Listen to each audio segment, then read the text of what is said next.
Chapter 13, Thanks but No Thanks. Since Mrs. Brisbane didn't say a word to me on the drive home, I had time to reflect on the last few months. I had not had a bad experience with any of the families I had visited. In fact, they had all been gracious and welcoming, except Miranda's dog Clem, but I knew how to handle him. In return, I'd lent them a helping paw here and there. After all, you can learn a lot about yourself by getting to know another species. I was overdue for trouble, and I was likely to get it at Brisbane's House of Horrors. That's how I pictured our home, decorated with skeletons and bats and eerie jack-o'-lanterns all year long. I was shivering at the picture I had in my mind when Mrs. Brisbane actually spoke. "Humphrey, I need you like I need a hole in the head," she complained. "The same to you," I squeaked back rudely, knowing she wouldn't understand. "I don't know what Bert's going to say about you, but whatever it is, it won't be pleasant. Nothing he says is lately," she continued. "Bert? Who's Bert?" Then I realized it must be her husband, the one who's sick. Well, I was certainly not looking forward to meeting him based on what I just heard. "It won't be much of a Thanksgiving," she said. "We don't have much to be thankful for this year, but I'll try." "Good for you," I squeaked. She almost smiled. Thanks for the support. The Brisbane house was yellow with white shutters and lots of big trees. Colored leaves covered the front yard. "And on top of everything else, I have to rake," Mrs. Brisbane said through her gritted teeth. Inside, the house was surprisingly cozy. Not a skeleton or bat in sight. Lots of pretty pictures on the walls and some big yellow flowers in a vase on the table. "Bert, I'm home," Mrs. Brisbane called out. A few seconds later, an old man rolled into the room in a wheelchair. His gray hair was uncombed and stuck out in places it shouldn't. His chin was covered with gray stubble, and he wore very wrinkly tan pajamas. His expression was so sour, he looked as if he'd just drunk a glass of vinegar. Mrs. Brisbane set my cage on the low coffee table. "We have a guest for the weekend." I could tell she was just trying hard to sound cheery.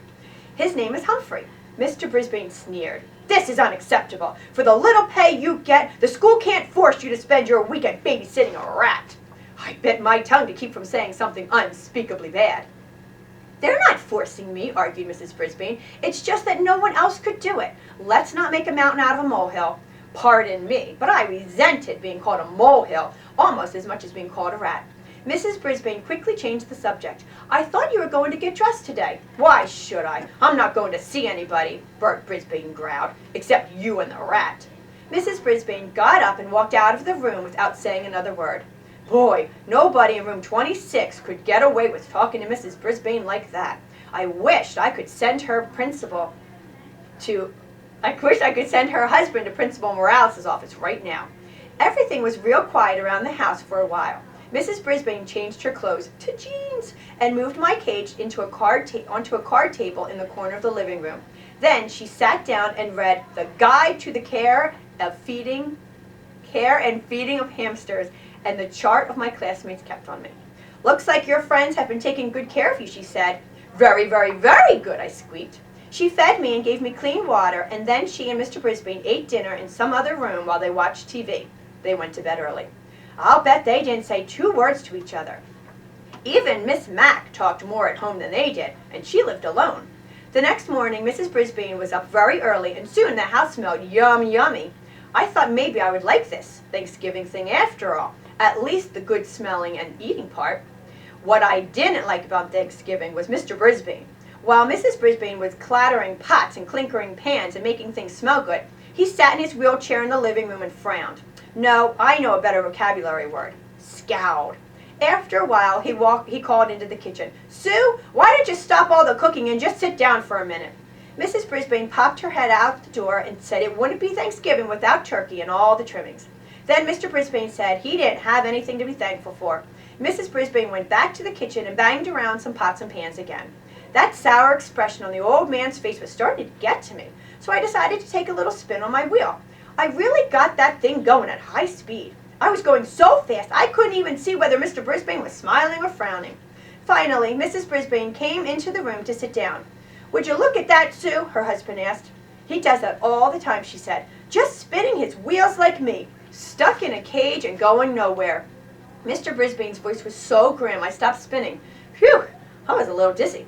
"You're wrong, Bert," said Mrs. Brisbane. "Humphrey's not stuck. He goes everywhere. Every weekend he goes to another house. He eats different foods. He gets out of the cage and runs through mazes. He runs and jumps and climbs. You're the one spinning your wheels and going nowhere. You are stuck in a cage, but it's a cage you made. Well, you could have knocked me over with a feather when I heard Mrs. Brisbane talk that way. Mr. Brisbane was surprised too. Do you think I wanted that car to hit me? Do you think that was my choice, he asked. Of course not, Bert. I'm so grateful you lived through it. That's the point. You're alive, but you sure don't act like it. With that, Mrs. Brisbane got up and went back into the kitchen.